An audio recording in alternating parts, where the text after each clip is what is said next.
이스라엘 지도를 보면 남북으로 길게 되어 있습니다.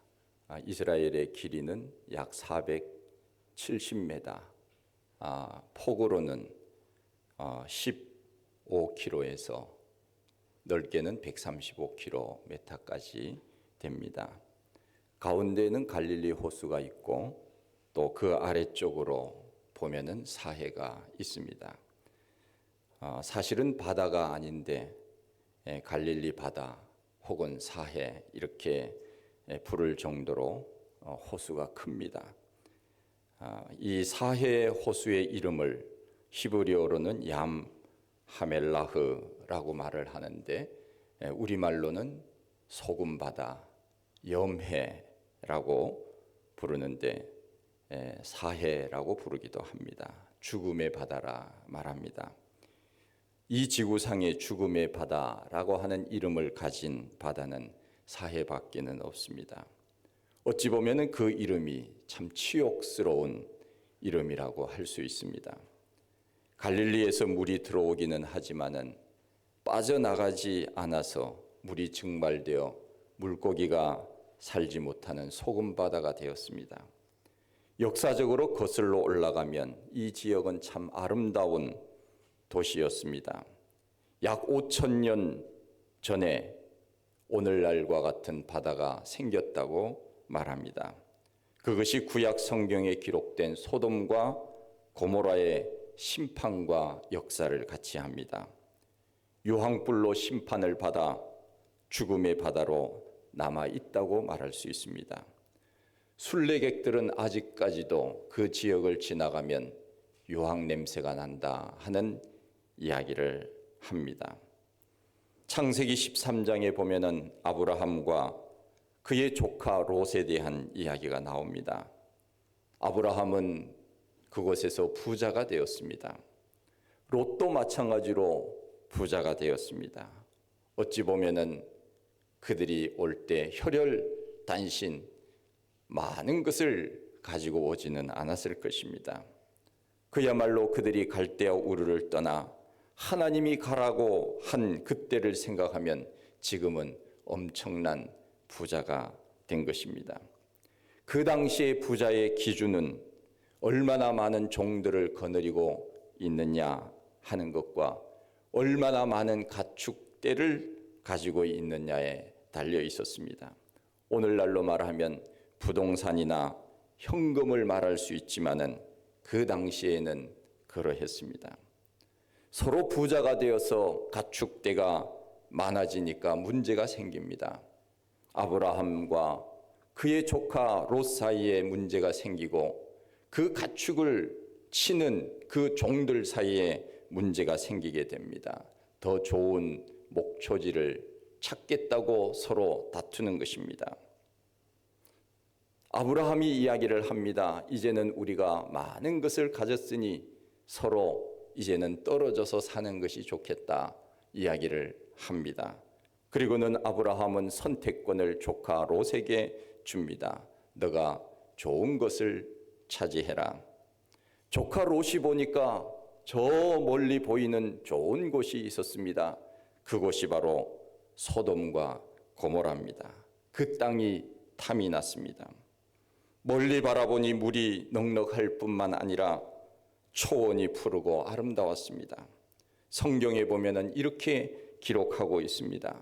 여호와의 동산 같고 애굽 땅과 같으라. 여호와의 동산이라고 하는 것은 에덴 동산을 말합니다. 그리고 애굽 땅과 같았다고 하는 것은 그야말로 그만큼 풍요로웠다 하는 것을 말합니다. 애굽의 나일강 유역이 얼마나 비옥한 땅입니까? 그처럼 비옥한 땅이었고 그처럼 아름다운 도성, 이곳이 바로 소돔과 고모라였습니다. 그런데 어떻게 되었습니까? 우리가 잘 아는 대로 그 땅은 하루아침에 멸망당하고 말지 않습니까? 하늘에서 유황불이 비오듯 쏟아짐으로 그 여호와의 동산 같고 애굽 땅과 같은 그 아름다운 곳이 죽음의 도시, 죽음의 바다가 된 것입니다. 이유가 무엇입니까? 오늘날과 같이 기후 변화가 있어서 망한 것은 아닙니다. 우리나라 같이 출산율이 적어서도 망한 것이 아닙니다. 경제적인 문제도 아닙니다. 정치적인 문제도 결코 아니었습니다. 이유는 한 가지, 그 땅에 의인 10명이 없었기 때문입니다. 하나님께서 소돔과 고모라를 심판하신다고 할 때 아브라함은 어떻게 했습니까? 하나님, 이 땅을 좀 살려주시면 안 되겠습니까? 하나님, 이 땅을 꼭 멸망시키셔야 되겠습니까? 하나님, 의인 50명만 있으면 살려주시겠습니까? 하나님께서 대답하십니다. 그래, 50명이면 내가 용서해 주지. 보니까 50명이 안 되거든요. 그러면 5명 빼고 45명은 어떻습니까? 그래, 괜찮아. 내가 용서해 줄게. 보니까 그렇게도 안 되거든요. 하나님, 40명은요, 괜찮다. 30명은요, 괜찮아. 20명은요, 괜찮아. 하나님께서 얼마나 너그러우신지 모릅니다. 하나님, 한 번만 더 아뢰겠습니다. 10명은 어떻습니까? 하나님, 10명도 괜찮다 말씀하십니다. 소돔과 고모라의 의인 10명만 있어도 우리 하나님께서는 멸하지 않으시겠다고 하신 것입니다. 제가 이 성경을 읽으면서 한 가지 참 아쉬운 부분이 있었습니다. 아브라함이 왜 한 명까지 얘기를 안 했을까 하는 생각은 듭니다. 아니 10명까지 하고 왜 멈추었지? 우리 하나님은 자비로우시고 은혜로우시고 우리의 하나님은 마음이 넓으신 분이신데 왜 한 명까지 얘기를 안 했을까 하는 아쉬움은 제 속에 있었지만 아브라함은 아마 내가 하나님 앞에 너무 죄송스러워서 그렇게 하지 않았을까 하는 생각은 들어집니다. 그 소돔과 고모라, 하나님을 섬겨야 되는 그 백성들이 하나님을 섬기지 아니하고 세상 향락에 도취되어 하나님을 믿는 의인 10명이 없었다는 것입니다. 창세기 13장 13절 말씀에 보면 소돔 사람들은 악하여 여호와 앞에 큰 죄인이었더라 말씀합니다. 오늘날로 말하면 하나님 없이 내 마음대로 살겠다는 것입니다. 내 육체가 원하는 대로 좋아하는 대로 살겠다는 것입니다. 그야말로 오늘날 문제가 되는 마약, 동성애 혹은 술과 쾌락, 이러한 것에 도취되어 살아가는 그 땅이 바로 소돔과 고모라였습니다. 하나님께서 참다가 회개하지 않는 그들을 멸하시겠다고 하신 것입니다. 우리는 이 말씀을 통하여 무엇을 알 수 있습니까? 우리 눈에 보이는 좋은 것들, 이것이 결코 다 좋은 것은 아닙니다. 그 좋은 것이 우리를 죽음으로 몰아갈 수도 있다고 하는 것을 우리는 잊어서는 안 됩니다. 눈에 보일 때는 소돔과 고모라가 목축업을 하기 좋은 기름진 땅으로 보였지만 내면의 영적인 상태는 그야말로 아무것도 없었습니다. 하나님은 무엇을 보시느냐? 우리 눈에 보이는 것, 우리 눈에 좋아 보이는 것에 빠지지 않기를 하나님은 원하십니다. 하나님을 잘 믿고 믿음으로 살기를 원하시는 마음이 하나님의 마음 아니겠습니까? 우리의 하나님은 우리의 외면적인 그러한 것들보다 내면의 영적인 성숙함을 우리의 하나님은 원하고 계시는 것입니다. 하나님 없이 이 세상의 것만 바라보고 사는 것, 이것은 하나님께서 마음 아파하시는 것입니다. 그런데 우리는 마음에 하나님 두기를 싫어합니다. 이 세상에 눈에 보이는 좋은 것들, 육신의 정욕, 안목의 정욕, 이생의 자랑을 위해서 오늘도 애쓰며 수많은 사람들은 그렇게 하나님 없이 살아가고 있는지도 모르겠습니다. 어거스틴은 이런 말을 했습니다. 하나님의 가장 큰 형벌이 있다면 그것은 하나님이 죄 짓는 대로 내버려 두시는 것이라고 말했습니다. 잘못된 것을 하나님이 보시고 그때그때마다 우리에게 벌을 내리셔야 되는데 하나님의 형벌은 그냥 내버려 두시면 자연적으로 다 지옥으로 갈 것이니까 어거스틴은 아마 그런 말을 하지 않았나 생각해 봅니다. 여러분, 학교에 선생님이 왜 있어야 하는 것입니까? 학생들을 잘 가르치기 위해서 선생님이 있어야 되는 것 아닙니까? 여러분, 교회에 목사가 있어야 되는 이유가 무엇입니까? 목사는 영적으로 성도들을 잘 이끌어 가도록 하기 위하여 하나님께서 그와 같은 사역자를 세운 것이 아닙니까? 믿지 아니하는 사람들, 세상 가운데 빠져 살아가는 사람들, 그 사람들을 격려하고 독려하여 하나님 앞에 나와서 믿음 생활 잘 감당하기를 원하는 그 마음을 하나님께서 가지고 살도록 사역자를 세운 것이 아닙니까? 종종 사람들은 이런 이야기를 합니다. 우리 열심히 믿음 생활 하십시다. 열심히 신앙 생활 하십시다. 주일 빠지지 말고 예배 잘 드리십시다. 그러면 어떤 사람들은 이렇게 말합니다. 목사님, 신경 쓰지 마세요.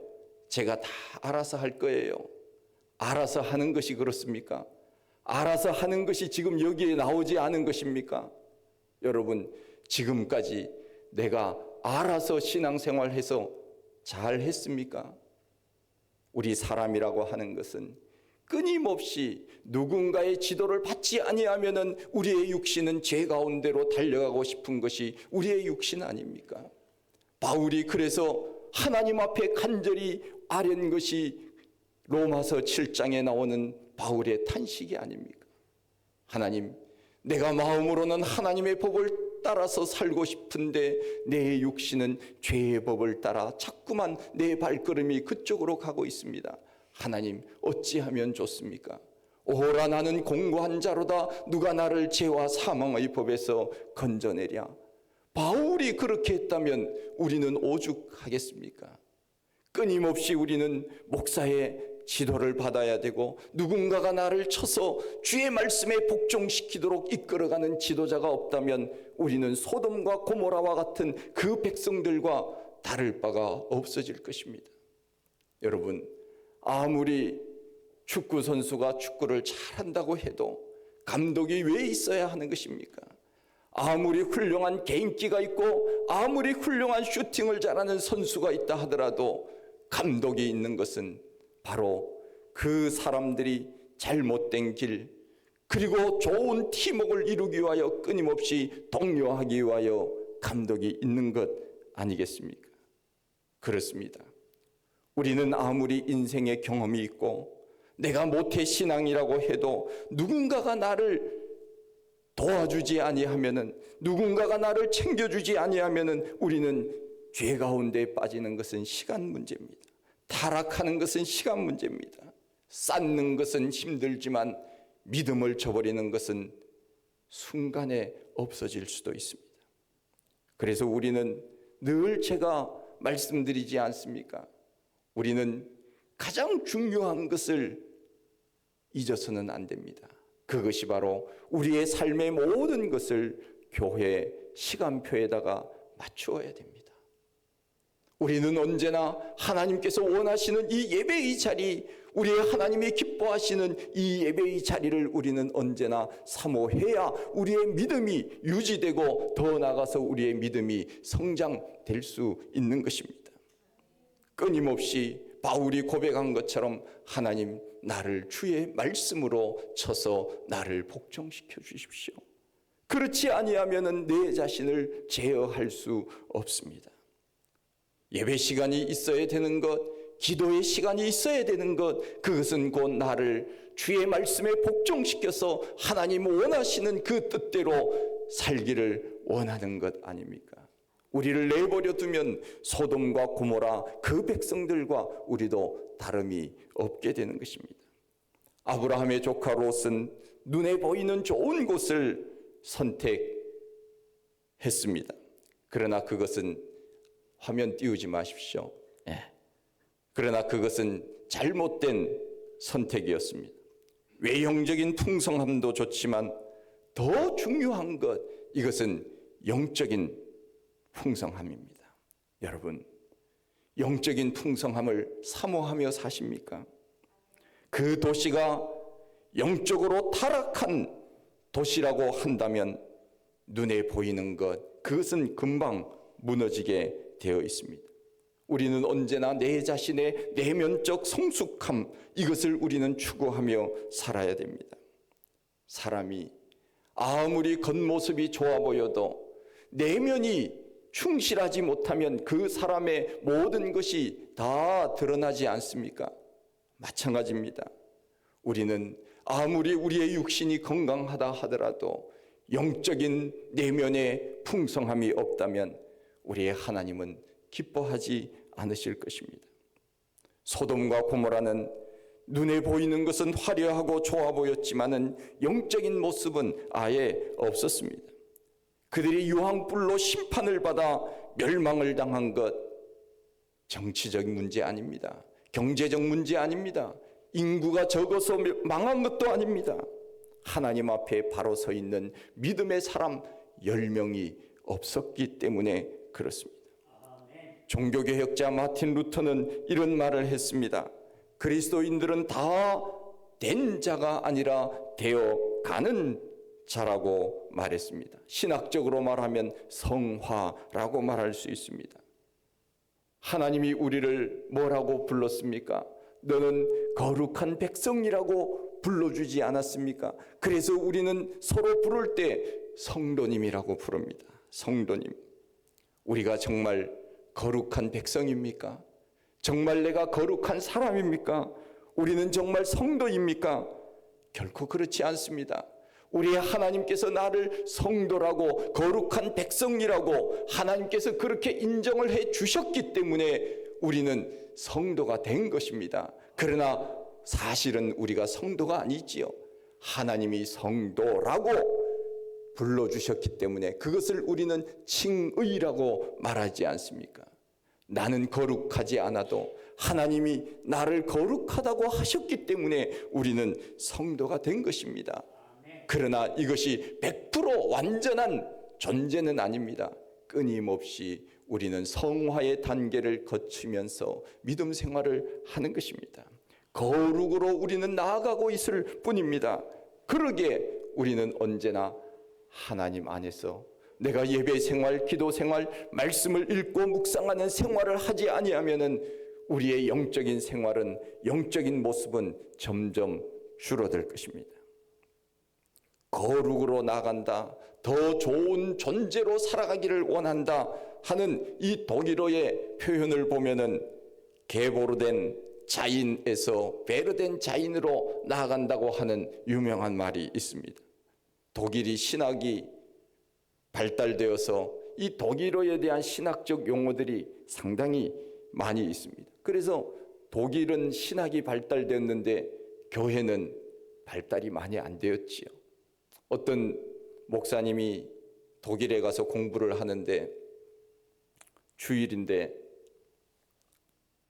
어느 목사님이 등산을 가더래요. 그래서 아니 목사님 주일인데 어떻게 교회 안 가시고 등산 가십니까? 그랬더니 나는 오늘 비번이라네. 그렇게 얘기를 했대요. 그러니까 거기는 종교세라고 하는 것이 있어서 나라에서 목사들에게 다 월급이 사례가 나오니까 그날은 본인이 쉬는 날이다. 그래서 교회를 안 간다 하는 것입니다. 신학이 발달되었지만 그러나 예배의 실천, 삶의 모습은 사실은 얼마나 하나님이 원하지 않는 모습으로 가고 있는지 모르겠습니다. 우리는 늘 끊임없이 내 자신이 성화의 단계로 갈 수 있도록 나를 주의 말씀에 쳐서 복종시키지 않으면 우리는 그 길을 갈 수가 없는 것입니다. 끊임없이 우리는 이 현 상태로 머물러 있는 것이 아니라 그 죄의 자리에서 벗어나서 더 하나님 기뻐하시는 성숙한 모습으로 살아가기를 우리는 늘 힘써야 됩니다. 그러기 위해서 오늘 우리가 또 하나님 앞에 나와 예배드리는 것 아닙니까? 우리도 다 죄인입니다. 소돔과 고모라 백성들도 다 죄인이었습니다. 그러나 중요한 것이 있습니다. 끊임없이 나를 하나님 앞에 내 자신을 내어놓고 우리의 죄를 자복하고 하나님 앞에서 내 자신이 새로운 존재로 살아가기를 우리는 언제나 힘써야 하는 것입니다. 그런데 소돔과 고모라 사람들은 그것이 없었습니다. 늘 죄의 자리에 눌러 앉아 있었습니다. 의인 10명이 없었다고 하는 것은 하나님을 믿는 사람들은 그야말로 없었다고 말할 수가 있습니다. 누가복음 17장 28절에 보면 예수님께서 친히 소돔과 고모라에 대해서 말씀하신 내용이 있습니다. 노아의 때에도 사람들이 멸망하는 그날까지 죄를 지었다고 말씀하시면서 이어서 말씀하신 것이 롯의 때에도 이와 같았으니 소돔 사람들은 하늘로서 불과 유황이 비오듯 하여 저희를 멸망할 때까지 그들이 뭘 했습니까? 먹고 마시고 사고 팔고 심고 집을 지었다고 했습니다. 그야말로 소돔과 고모라 사람들은 유황불이 떨어지기 바로 직전까지 하나님 없이 세상에서 쾌락에 빠져서 자기 마음대로 살았다는 것 아닙니까? 우리 하나님께서 그래서 그 땅을 멸망시키신 것입니다. 죽음의 바다, 소금 바다가 될 때까지 그들은 하나님 없이 죄 가운데 살았습니다. 우리 예수님께서 누가복음 17장 32절에서 경고하고 계십니다. 뭐라고 말씀하십니까? 롯의 철을 기억하라. 뭐를 기억하라고요? 롯의 철을 기억하라. Remember Lot's wife. 롯의 철을 기억하라. 우리가 한번 기억해 보십시다. 아까 띄운 화면 제가 사인을 보내야 나와야 되는데 둘 중에 하나는 정확지는 않지만은 어쨌든 이러한 그 곳이 있다고 합니다. 어느 것이 롯의 처인지는 모르지만은 롯의 처를 우리는 기억해야 됩니다.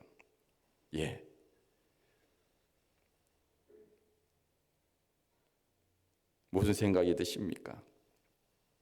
그는 하나님의 은혜로 됐습니다. 하나님의 은혜로 소돔 고모라로부터 구출되었지만 그 악마의 소굴에 미련이 남아 뒤를 돌아본 거로 소금 기둥이 되었다고 했습니다. 그래서 예수님께서는 우리들에게 오늘 말씀하십니다. 롯의 철을 기억하라 말씀하십니다. 제가 성지순례를 갔더라면 더 제가 자신감 있게 말을 했을 텐데 좀 아쉽기는 합니다. 우리는 이 세상에서 근심하는 것이 많습니다. 주로 의식주, 그 근심 많습니다. 무엇을 먹을까? 무엇을 입을까? 어디에서 살까? 그리고 건강에 대한 근심이 많습니다. 우리는 그러한 근심 사실 우리 삶의 부분들이니까 해야 되겠지요. 그러나 우리는 더 고차원적인 근심을 해야 됩니다. 내가 지금 하나님 앞에서 잘 살고 있는가? 내가 지금 하나님께서 기뻐하시는 삶을 살고 있는가? 우리는 언제나 그 생각을 하며 살아야 되지 않겠습니까? 이런 영적인 근심을 우리는 해야 됩니다. 사람들은 건강을 위하여 보험을 들어놓습니다. 그러나 영원히 사는 천국 보험에는 이 세상 사람들이 별로 관심이 없습니다. 100년도 살지 못하는 세상적인 것은 늘 염려하고 내가 더 잘되기 위하여 애를 쓰지만은 그러나 영원한 하나님의 나라를 찾기 위해서는 세상 사람들은 등한시하며 살고 있는 모습이 얼마나 안타까운지 모릅니다. 내 발밑에 죽음의 시간, 죽음의 그림자가 다가오는 그 시간까지도 하나님 없이 살아가고 있습니다. 회개하지 않습니다. 믿음으로 살지 않습니다. 하나님은 안중에 찾으려고도 하지 않습니다. 우리는 소돔과 고모라의 그 멸망을 기억해야 됩니다. 왜 하나님께서 그들에게 망하게 하셨는지를 우리는 생각해 보아야 합니다. 바로 하나님 없이 죄 가운데서 내 마음대로 허랑방탕하게 살면 하나님께서는 반드시 멸하신다고 하는 것을 잊어서는 안 됩니다. 우리는 죄 가운데 살더라도 언제나 다시금 멀리 가서는 안 됩니다. 적어도 일주일에 한 번씩은 하나님 앞에 돌아와야 됩니다. 한 번 빠지면 2주 만에 한 번 옵니다. 자꾸 빠지다 보면 너무 멀리 가면 돌아올 그런 시간이 부족하게 됩니다. 우리는 언제나 하나님 앞에 내가 어떻게 믿음으로 살아가는가를 생각해 보아야 합니다. 오늘 말씀에 아브라함의 중보기도가 있습니다. 주여 주는 노하지 마옵소서. 50명 아니 10명만이라도 있다면 이 땅이 멸망하지 않도록 해 주시겠습니까? 간절하게 기도하는 그 아브라함의 기도를 우리는 보게 됩니다. 의인 10명만 있어도 소돔과 고모라는 망하지 않았습니다. 그 10명으로 인하여서 그 땅은 멸망당하지 않았을 것입니다. 오늘 이 시대에 우리는 아브라함과 같은 사람이 되어야 됩니다. 가정에 내가 의인이 되어야 됩니다. 교회에 내가 의인이 되어야 됩니다. 나라에 내가 의인이 되어야 합니다. 그래야 가정이 살고 교회가 살고 나라가 사는 것입니다. 그 의인이 있었다면 그 땅이 멸망을 당했겠습니까? 다른 사람이 의인이 되기를 원하지 마십시오. 내가 의인이 되면 가정이 사는 것입니다. 내가 의인이 되면 의인이 될 사람이 또 생기는 것입니다. 교회도 마찬가지입니다. 내가 교회에 믿음의 모델이 되면 또 다른 사람들이 나를 통하여 믿음으로 살게 될 것입니다. 나라도 마찬가지입니다. 다른 사람을 탓하기 전에 내 자신이 의인이 되어 하나님 앞에 온전히 서게 되면 하나님께서 그 사람을 통해서 하나님의 놀라운 역사들이 나타나게 될 줄로 믿습니다. 우리는 그와 같은 아브라함의 간절한 기도를 우리는 우리 자신이 해야 됩니다. 그리고 우리는 내가 속한 가정과 내가 속한 교회와 내가 속한 나라에서 의인이 되기를 힘써야 됩니다. 저는 늘 그런 생각이 듭니다. 대중교통을 이용할 때마다 기도합니다. 버스를 탈 때나 전철을 탈 때나 비행기를 탈 때도 제가 늘 기도합니다. 하나님 안전하게 목적지까지 잘 갈 수 있게 해주세요. 그래서 목적지까지 잘 가게 된 거예요. 그 사람들이요, 제 기도 때문에 목적지까지 잘 간 거예요. 우리는 내가 의인이 되면요, 나를 본받아서 다른 사람도 의인이 될 것 아닙니까? 내 자신이 믿음으로 바로 서면 가정이 믿음의 가정이 되는 거예요. 내가 믿음으로 하나님 앞에 열심히 충성을 다하면 그 교회는 건강한 교회가 되는 거예요. 나라를 위하여 날마다 기도하는 백성들이 많아진다면, 내가 그렇게 기도한다면 나라는 더 좋은 나라가 되는 겁니다. 오늘 그 한 사람의 예배의 자리, 기도의 자리, 우리가 점점 그렇게 하다 보면 하나님께서 이 땅을 고쳐주시고 이 땅을 하나님께서 더 아름답고 풍성하게 만들어 주시지 않겠습니까? 우리 아브라함과 같이 그렇게 기도하고 정말 내가 이 땅의 의인 10명이 되어서 이 땅을 살리고 우리 하나님 앞에 큰 영광을 돌릴 수 있는 믿음의 사람들이 다 되시기를 간절히 축원드립니다. 하나님 아버지 참 감사합니다. 우리는 이 말씀을 많이 들었습니다. 이 말씀을 알고 있습니다. 그러나 이 세상의 사람들은 이렇게 하나님이 원하시는 대로 살지 아니하고 소돔과 고모라 백성들이 살았던 그 길로 지금 가고 있습니다. 하나님, 회개하고 하나님 앞에 돌아와야 될 시간이 다가왔음에도 그것을 깨닫지 못하고 사는 사람들이 많습니다. 긍휼히 여겨주시고 이 땅이, 우리 가정이, 우리 교회가 하나님 기뻐하시는 아름다운 모습으로 설 수 있는 귀한 공동체가 다 되게 하여 주시옵소서. 예수님 이름으로 기도하옵나이다. 아멘.